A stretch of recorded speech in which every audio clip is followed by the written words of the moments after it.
Unknowing, foregoing, what does our future hold? Controlling, disowning, our rights cannot be sold. That is an excerpt from the new album from Testament, thrash metal band Testament. You might have heard of them, they've been around quite some time, and now they have a new album, Bellum, and we will be reviewing the lyrics to see how they contribute to this culture of resistance, because of course all these albums are connected in some way. They are all political albums, they are all protest albums. Some might be more revolutionary than others, but they all share a common theme. I actually saw Testament live like maybe 8 or 9 years ago. They were touring with Killswitch Engage and Lamb of God. It was a fantastic show. They actually kind of blew me away, if I'm being honest. I didn't really know what to expect. I didn't really listen to a whole lot of Testament at the time, and sure as shit, they put on one hell of a show. But enough about me.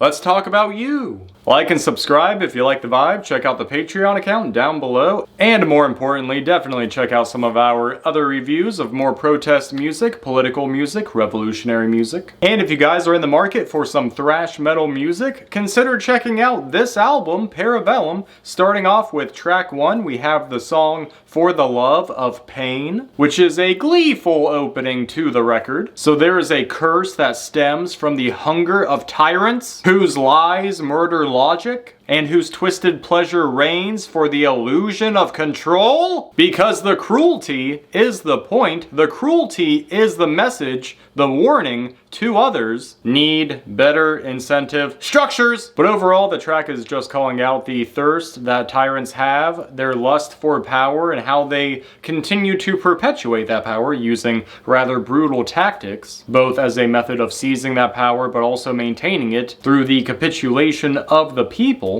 Now, track 2, Infanticide AI, is actually a really good track, talking obviously about artificial intelligence, but I really am not aware of too many other songs that really talk about this topic, as pressing as it is in the modern day. So if you guys have any recommendations for songs that specifically talk about AI, artificial intelligence, just the future that we are now collectively facing, definitely leave a comment down below because I would love to check it out. I also did a video on AI and all of my concerns about it that you guys can check. I will link it down below. But for this song, it describes how destruction is coming by the terabyte and how AI will replace your soul, probably because of too much ChatGPT psychosis. And the song continues that train of thought by saying that we are undergoing the transmutation of all copyrights, that everyone is a deepfake, and that between the war machine and AI replicating itself with its own children, we've just lost control of the future. Kind of like how I lost control of the future because I lost my fucking hair. That was actually just inspired by Tim Pool, so I started doing this. Not really. So not only is this a really good track just because it talks about AI, but it does so very accurately, and again, I just feel like that's missing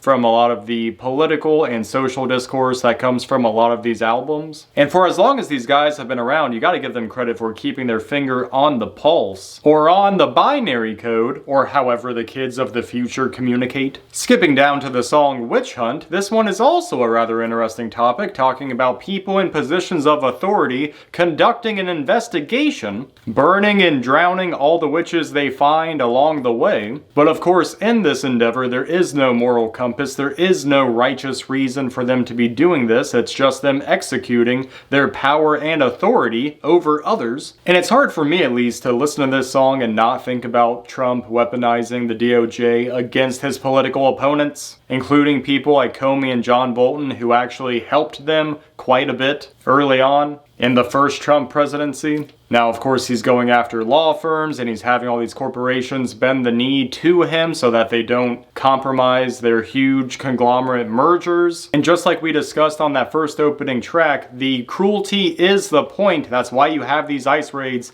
happening the way they are, going into churches, going into Home Depot. But again, it's all for the illusion of control. And again, these methods, as cruel as they are, it's made so that people do capitulate in advance chance because they feel like the federal government or just the people in power are already so strong that they don't want to be the next one in line to face that wrath. So they start to feel hopeless. They capitulate whatever form of resistance they would actually be doing, when actually, again, that illusion of power is just that. Anyways, tangent over. Moving on to the next track, Nature of the Beast. Now this song could be talking about Vegas and gambling addictions, or it could be a metaphor for life in general here in the United States, where you keep playing this game of life, you keep losing, you keep trying to do your best, but you can't get ahead, you have to keep paying up, you can never actually get lucky, so you never really get what you need. Be it a good job, cheap solid healthcare, or just politicians that actually give a fuck, actually have a spine. Instead, you're left with inflation, a corrupt two-party system, and now an attempt to dismantle all of the institutions that the United States itself created, actually largely for its own benefit. Skipping down to another song, Havana Syndrome.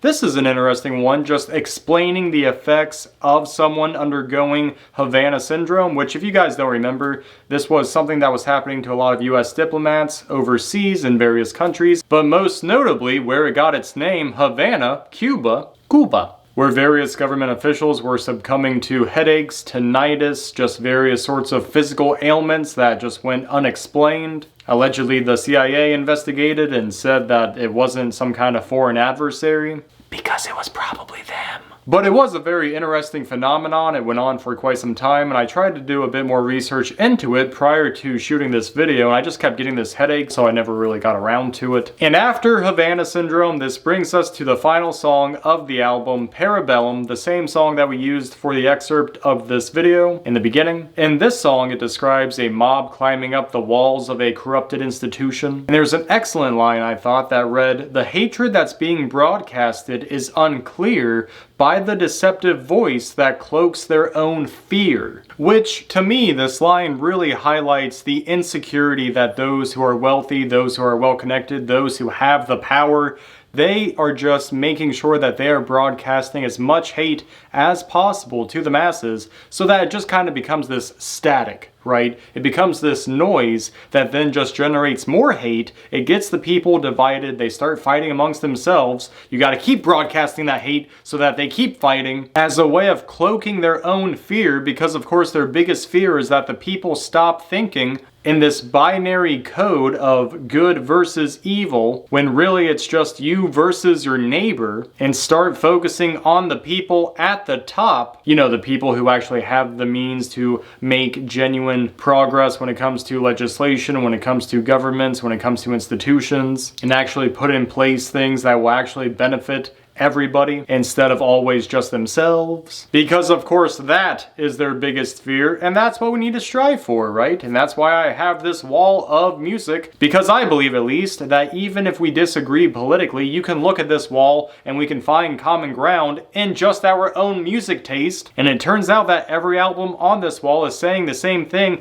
that this album is, this Testament album, Bellum. So let's find some fucking common ground for once, and let's conclude this review, because this review is over. Overall, I do like this album. Now again, scoring something like this is a little tricky because most of the songs on the album really do not pertain to the culture of resistance, which of course is what we are grading these lyrics on. How much do they contribute to the culture? And overall, I think the song about AI is really good. I think that the Havana Syndrome is a very unique topic, but overall, a lot of the songs, while they might have a good political tone to them, they're not really saying anything super enlightening or super educational, super informational, though it does have a decent amount to say. So I'm going to give this album a score of a 77%, really would be a 75, but with that AI song and Havana Syndrome, I just added 2 extra points for the uniqueness, really.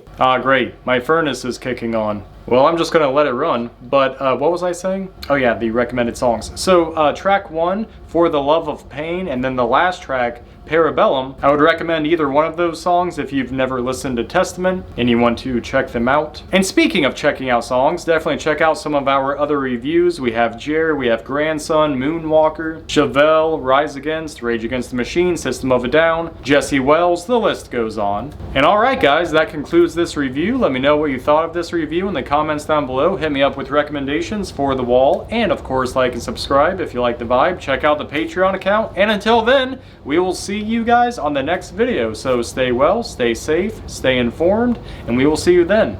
Later.